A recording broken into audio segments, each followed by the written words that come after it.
Hi friends, எங்கள் ஊர் ஸ்டைலில் மட்டன் குழம்பு தான் செய்ய போகிறோம். வாங்க எப்படி செய்யலான்னு பார்க்கலாம். அதுக்கு ஃபஸ்ட்டு நம்ம ஒரு தாளிப்பு ரெடி பண்ணிக்கலாம். ஒரு கடாய் வச்சுட்டு கொஞ்சமாக எண்ணெய் ஊற்றிக்கோங்க. ஒரு 100 கிராம் சின்ன வெங்காயம் ஆட் பண்ணிக்கோங்க.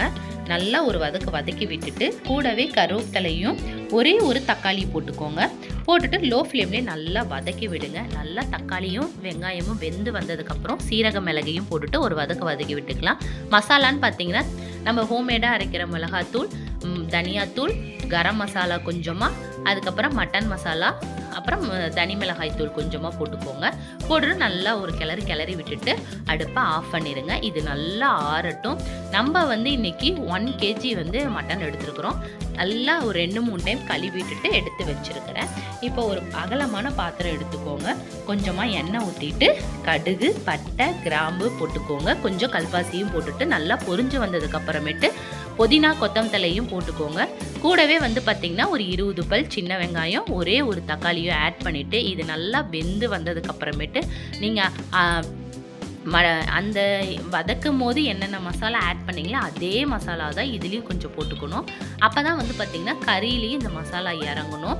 அதுக்கப்புறம் கூடவே 1 டீஸ்பூன் இஞ்சி பூண்டு பேஸ்ட்டு போட்டுக்கோங்க. மட்டன் பார்த்திங்கன்னா நல்லா கழுவி எடுத்து வச்சுருக்குறோம்.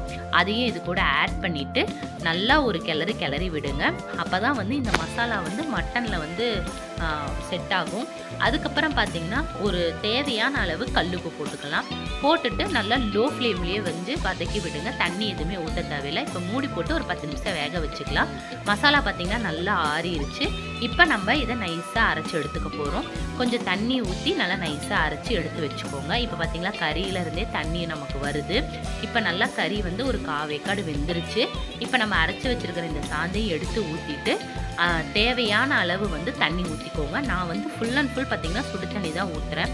ஏன்னா நீங்கள் இதில் பச்சை தண்ணி ஊற்றினீங்கன்னா கறி நல்லா ஹார்டாயிரும், வேக ரொம்ப லேட் ஆகும். ஸோ மேக்ஸிமம் பார்த்திங்கன்னா சுடு தண்ணி ஊற்றி செய்யுங்க. டேஸ்ட்டும் அப்படியே இருக்கும், கொஞ்சம் கூட சேஞ்ச் ஆகாது.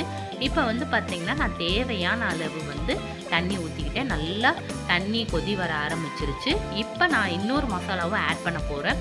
என்னன்னு பார்த்திங்கன்னா கொஞ்சமாக தேங்காய், ஒரு பட்டை, ஒரு கிராம்பு, 1 டீஸ்பூன் சீரகம், பொட்டுக்கடலை, முந்திரி, கசகசா, இது கூட நம்ம தண்ணி லைட்டாக ஊற்றிட்டு நைஸாக அரைச்சிட்டு லாஸ்ட்டாக தான் இது ஊற்றணும். ஊற்றிட்டு 2 நிமிஷம் தான் கொதி வரணும். கொதி வந்ததுக்கப்புறமேட்டு ஆஃப்